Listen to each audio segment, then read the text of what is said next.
Welcome to the Literally First Class podcast, where I will teach you how to overcome anxiety and achieve somatic success. I'm your host, Keri Ford. I'm a somatic success and holistic life coach here to bring humor, insight, and wisdom to the modern day woman that wants to feel alive in her daily life. You ready? Come on, I saved you a seat in first class.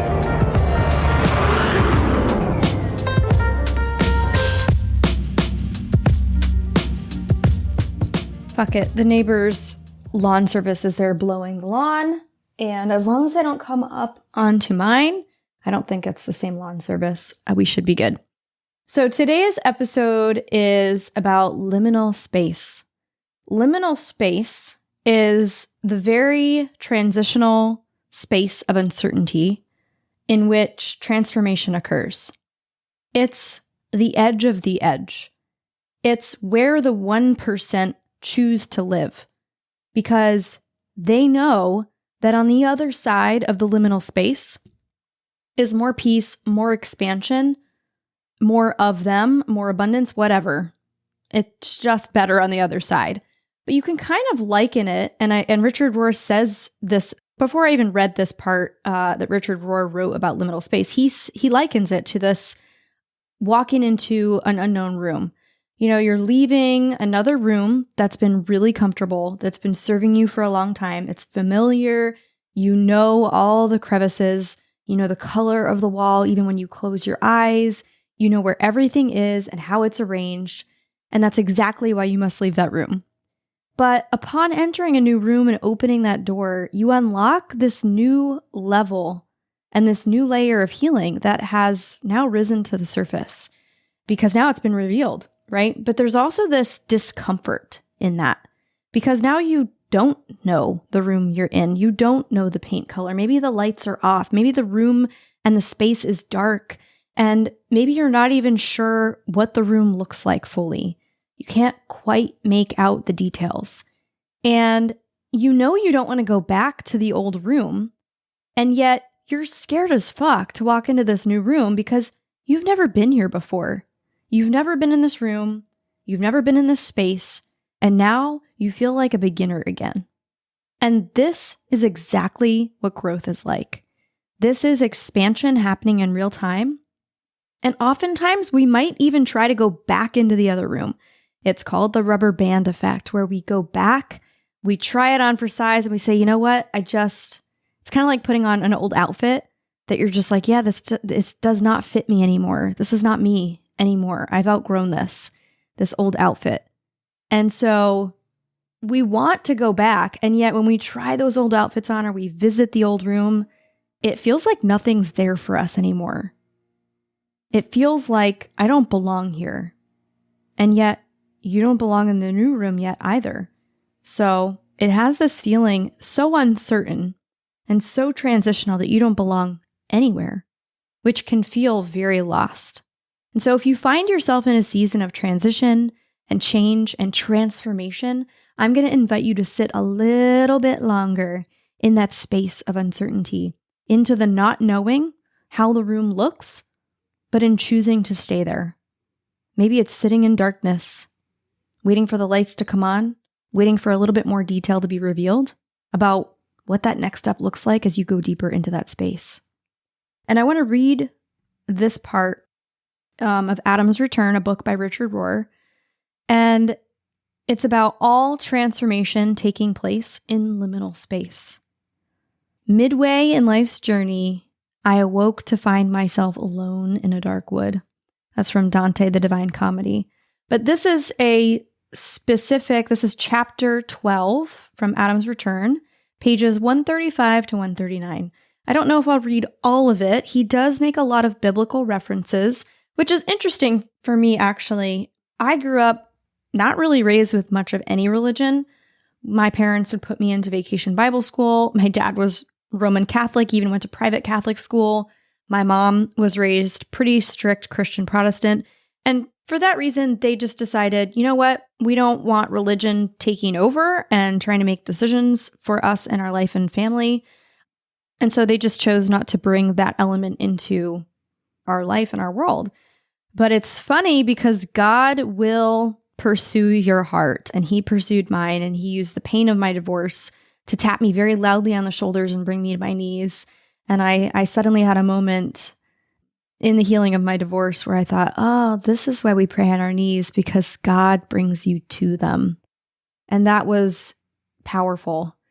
And, in many ways he had already found me, but I chose to acknowledge him back. So it's funny how God finds us and we find him. And maybe not for you. Maybe God doesn't resonate, but love, universe, whatever. I find that the words God and love are very interchangeable. So take with this, take the bones, spit the meat out, whatever makes sense again for you. I'm going to just read this verbatim. I might skip a couple parts here, but it's a really powerful place to be when you decide to surrender to it.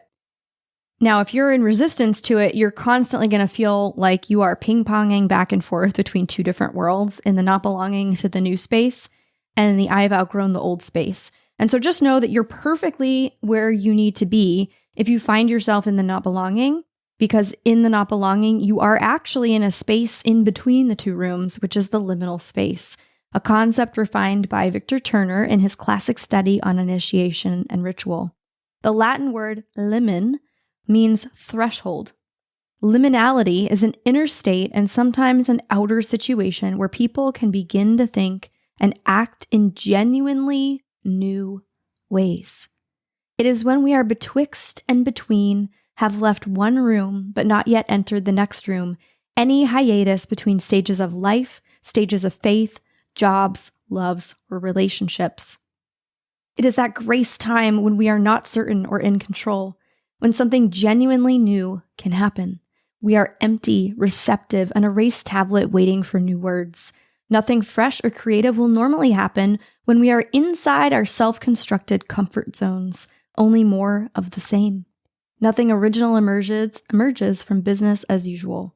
It seems we need some anti-structure to give direction, depth, and purpose to our regular structure. Otherwise, structure, which is needed in the first half of life, tends to become a prison as we grow older. Side note, if you've read the book Falling Upward, Father Richard Rohr talks about the two halves of life, the first half and the second half. So if you want to know a little bit more about that context, I invite you to read that book. Again, there's a lot of biblical references, some of which I don't fully understand or have context for because, like I told you, I wasn't raised with much of that context, but I've still come to know relationship with God and feelings of love in my heart and that overwhelming sense of love. And so anyway, I'm going to continue reading here, but take what you will from this. Much of the work of the biblical God and human destiny itself is to get people into liminal space and to keep them there long enough to learn something essential and genuinely new. It is the ultimate, and arguably only, I would add, teachable space. In some sense, it is the only teachable space. Oh, they said that. So much so that many spiritual giants try to live their entire lives in permanent liminality. They try to live on the margins and on the periphery of the system so they will not get sucked into its illusions and payoffs. They know it is the only position that ensures continued wisdom, ever broader perspective, and even deeper compassion. It can take the form of monks, nuns, hermits, Amish withdrawal, and dropouts of various persuasions, but softer forms too, like people who do not watch TV, people who live under the level of a taxable income, people who make prayer a major part of their day, and people who deliberately place themselves in risky situations, which is to displace yourself. For most of us who cannot run off into the wilderness or the hermitage, the older religions offer temporary and partial liminality in things like pilgrimages, silent retreats, periods of fasting, desert solitudes, and sacred times like Lent and Ramadan. Once-a-week church services do not normally come close to creating liminal space. It takes that long for you just to stop wondering whether you've turned off the stove and begin to get the kids, or your errant emotions under control. There has to be something longer, different, and daring even nonsensical, to break our comfortable sleepwalk and our compulsive trance. The bubble of usual order has to be broken by a bit of whimsy, holy uselessness. I love that. Deliberate disruption or displacement, learning to walk in the opposite direction. In liminal space, we sometimes need to not do and not perform according to our usual successful patterns. We actually need to fail, fast, and deliberately falter to understand the other dimension of life. We need to fast instead of eating, maintain silence instead of talking, experience emptiness instead of fullness, anonymity instead of persona, pennilessness instead of plentifulness. What could break more assuredly our addiction to ourselves? In liminal space, we descend and intentionally do not immediately come back out or up. We seek status reversal instead of status, social displacement instead of social belonging. And then he goes on to talk about, remember that Jesus fasted for 40 days and 40 nights, after which he was hungry, alluding to Matthew 3:2. I'm not going to read all of that. But I love this part where he says, liminal space is always holy ground, but it takes a while to get those shoes off. If it is our temperament to seek security, we will run back to the old room that we have already constructed. If it is our temperament to take risks, we will quickly run to a new room of our own making and liking. Hardly anyone wants to stay on the threshold without answers. It feels like Job sitting in his dung heap picking at his sores. Again, I don't have context for some of these stories, but if that's you and you relate to some of these, cool. If not, you can just kind of throw that away.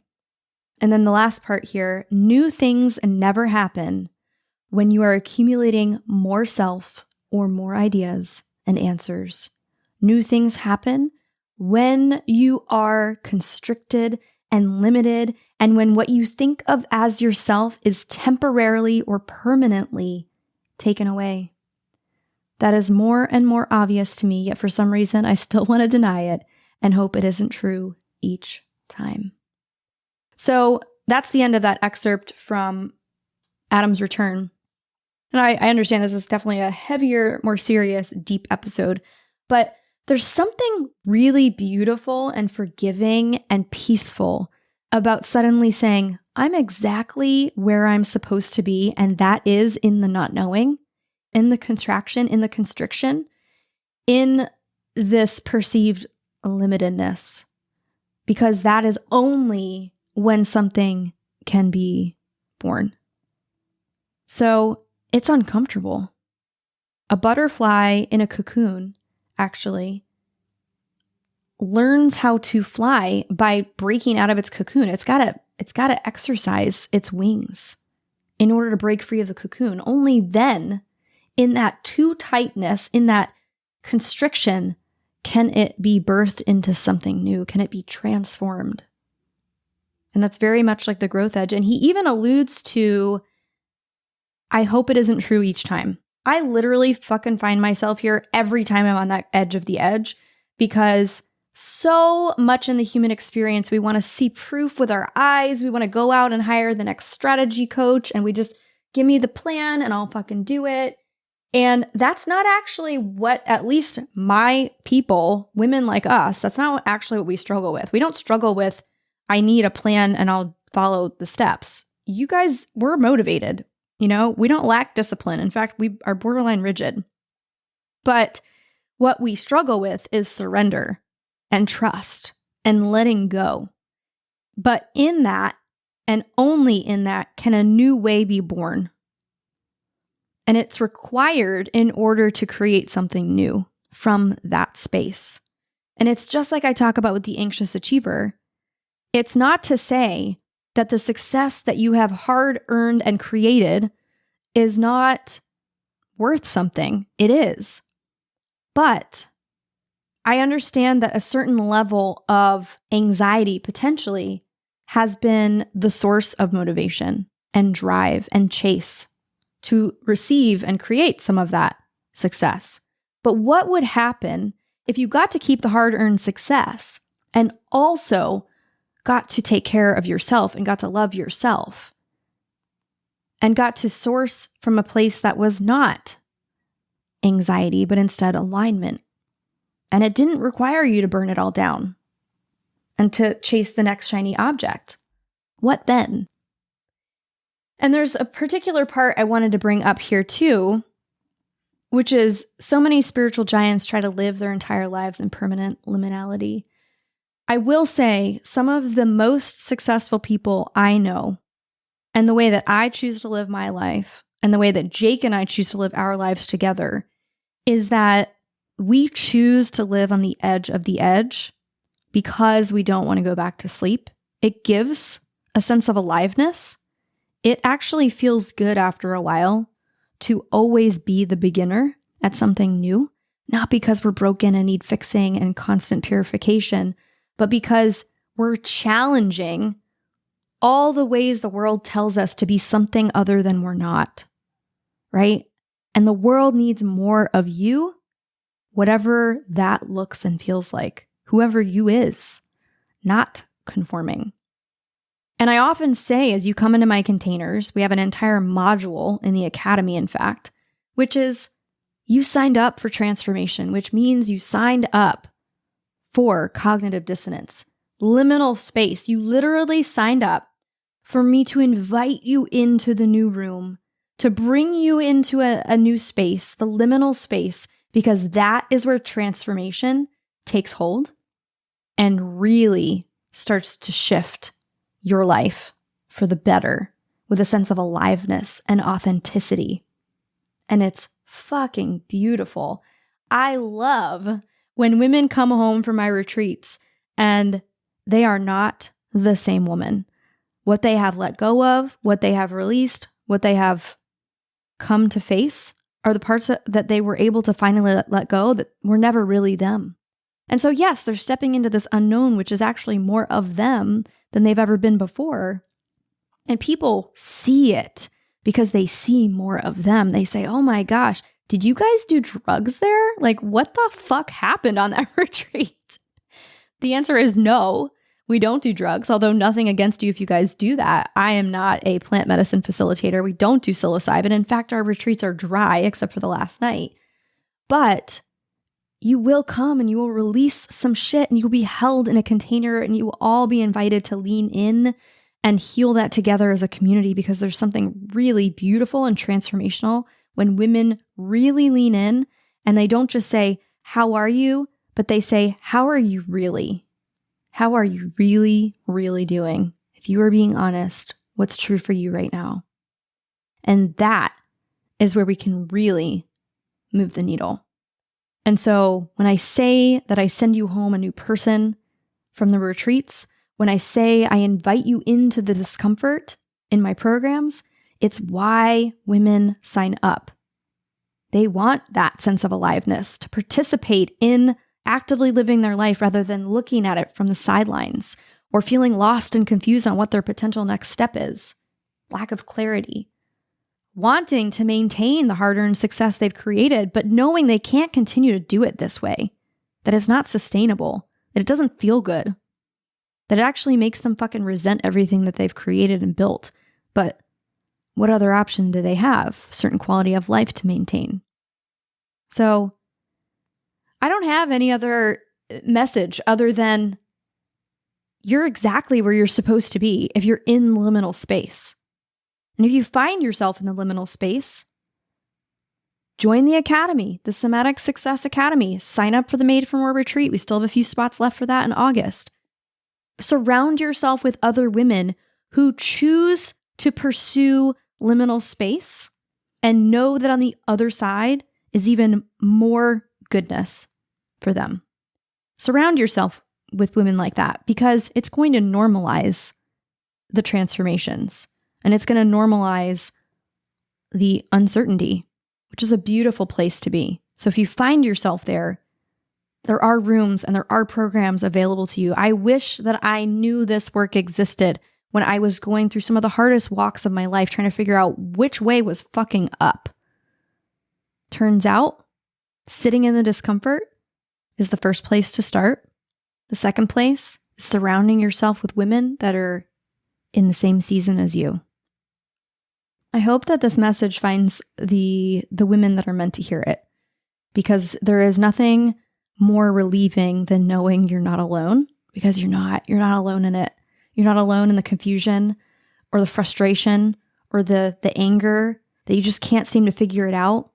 And you're not really sure what the next step is. And you're just wishing this time to hurry up because it's so uncomfortable. And I see you and I get you and I understand it. But you're also in the exact right place. And the faster you can surrender to living on the edge, because this is what women like you are invited into, I promise, the more alive you're going to feel. And potentially the faster this transition will go. So I love you. Thank you for listening, and I'll see you on the next episode. I hope you enjoyed your flight, and I'll see you on board again soon. Seriously though, thanks for listening. If you're ready to take this work deeper and upgrade your mind, I want to invite you to join us inside my Millionaire Mindset program. This is where you'll start using my guided meditations to help you overcome anxiety and experience even more abundance. When you join, you'll have access to my entire audio library. Head over to elevatewithkeri.com and we'll see you inside.